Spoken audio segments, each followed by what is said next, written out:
违法的。 Le 25 décembre 1953, l'administration civile américaine de Ryukyu a publié les limites géographiques de l'archipel Ryukyu, communiqué numéro 27, dans lesquels elle a arbitrairement étendu la couverture de la tutelle américaine aux îles chinoises Diaoyuda sans aucun fondement juridique. Le 17 juin 1971, le sort des Diaoyuda a connu un nouveau bouleversement. Les États-Unis ont signé avec le Japon l'accord relatif aux îles Ryukyu et aux îles Daito, autrement dit accord de restitution d'Okinawa, pour rendre au Japon le pouvoir administratif sur les îles Ryukyu et les îles Diaoyuda.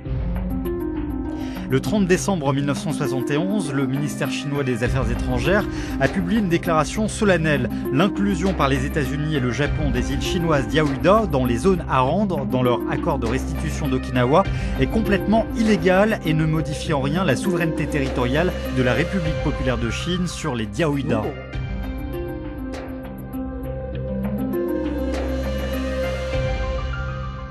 如果我们刚才讲到这个联合国的托管体系、托管制度的话，就说它托管了之后，如果哪一天要结束这个托管，交给谁，或者还是当地要独立，那么这个必须得经过联合国的讨论，他才能做这个决定。但美国做的这个决定呢，并没有经过联合国的讨论，也没有经过联合国安理会的讨论。 L'accord de restitution d'Okinawa est l'un des principaux documents sur lesquels le Japon s'appuie pour justifier sa revendication territoriale sur les Diaoyuda. Mais sur ce point, même les États-Unis ne le soutiennent pas.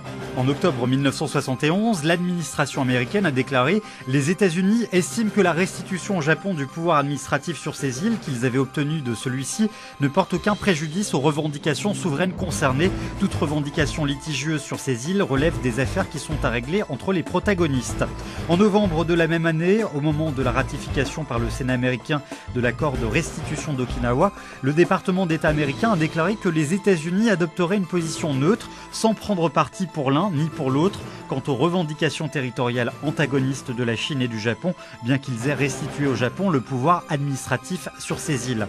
L'accord de restitution d'Okinawa a semé les germes de futurs litiges territoriaux entre la Chine et le Japon, mais 10 mois plus tard, le 29 septembre 1972, les deux pays ont normalisé leurs relations diplomatiques, un événement réjouissant pour tous ceux épris de paix. Et cela a été possible grâce aux dirigeants chinois et japonais de l'ancienne génération qui, agissant dans l'intérêt général, étaient parvenus à une entente.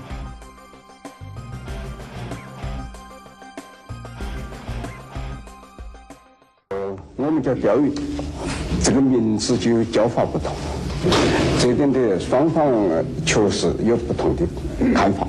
我们实现中日邦交正常化的时候，我们也双方约定不涉及这样的问题。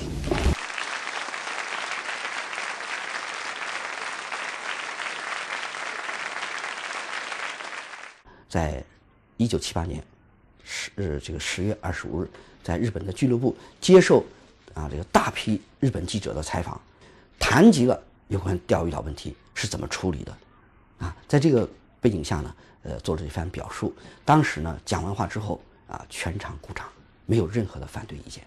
Dès lors, la Chine et le Japon, mettant de côté leur rancune historique, ont œuvré ensemble pour promouvoir leurs échanges économiques et culturels et contribuer à la stabilité et à la prospérité en Asie de l'Est. Mais l'histoire a toujours ses lots d'imprévus et de contretemps dans sa marche.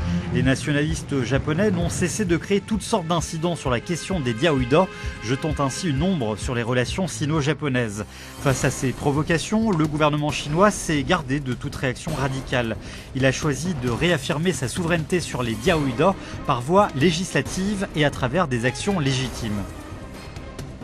En 1992, la Chine a promulgué la loi de la République populaire de Chine sur la mer territoriale et la zone contiguë qui stipule de manière explicite que Taïwan et ses îles affiliées, dont les Diaoyuda, font partie du territoire chinois. En 2009, la Chine a promulgué la loi de la République populaire de Chine sur la protection des îles, qui établit un système de protection, d'exploitation et de gestion des îles et définit des règles pour la détermination et la publication de leurs noms. Conformément à cette loi, le gouvernement chinois publiait en mars 2012 les noms officiels de Diaoyuda et de certains de ses îlots affiliés. 6 mois plus tard, le 10 septembre 2012, le gouvernement chinois a publié une déclaration sur les lignes de base de la mer territoriale entourant Diaoyuda et ses îlots affiliés. 3 jours après, il a déposé auprès du secrétaire général de l'ONU Ban Ki-moon un exemplaire des listes de coordonnées géographiques et des cartes maritimes indiquant les points et les lignes de base de la mer territoriale entourant Diaoyuda et ses îlots affiliés.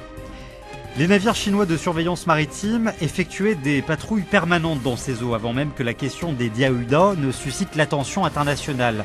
Depuis 2006, les services chinois de surveillance maritime mènent des patrouilles régulières dans les eaux sous juridiction chinoise en mer de Chine orientale, en mer Jaune et mer de Chine méridionale.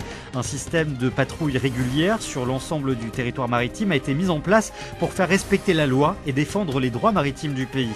Chaque jour, au moins 2 navires et un avion de surveillance maritime patrouillent dans les eaux sous juridiction chinoise en mer de Chine orientale, sauf si les conditions météorologiques et maritimes ne le permettent pas. Les patrouilles dans les eaux des Diaoyuda sont une activité de routine des bateaux chinois de surveillance maritime qui ne naviguent pas uniquement au large des Diaoyuda, mais dans l'ensemble des zones maritimes sous juridiction chinoise. Les prévisionnistes météorologiques sur les Diaoyuda, publiés dans les médias, sont les plus suivis par les pêcheurs chinois qui peuvent désormais partir en mer en étant plus rassurés. Sous l'effet du courant chaud de Taïwan et de la mousson du sud-ouest, un fort courant marin se déplace du sud-ouest vers le nord-est. Entraînés par ce courant, les bateaux de pêche partant de la côte sud-est de la Chine arrivent avec toujours le vent en poupe jusque dans les eaux des Diaoyuda. Celles-ci sont, depuis les temps anciens, un lieu de pêche idéal pour les pêcheurs chinois. Zhao Yajong, un vieux capitaine, nous montre les archives historiques qui donnent des informations très détaillées sur les activités de pêche au large des Diaoyuda.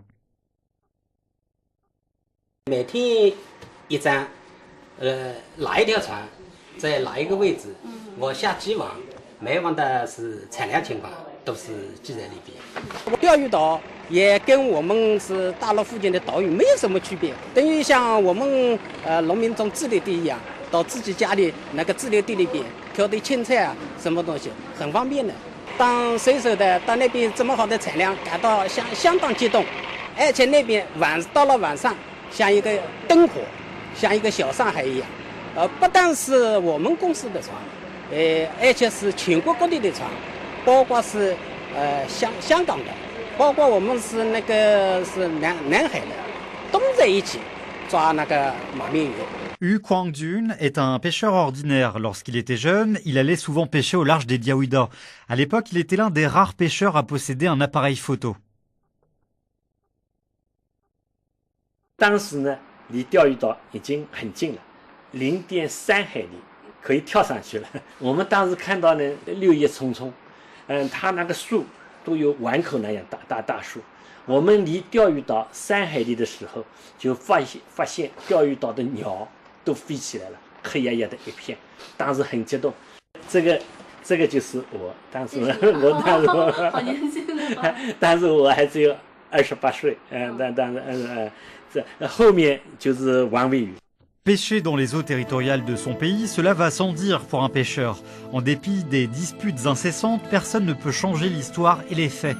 Depuis l'Antiquité, les Diaoyuda font partie intégrante du territoire de la Chine et demeurent toujours la terre des Chinois.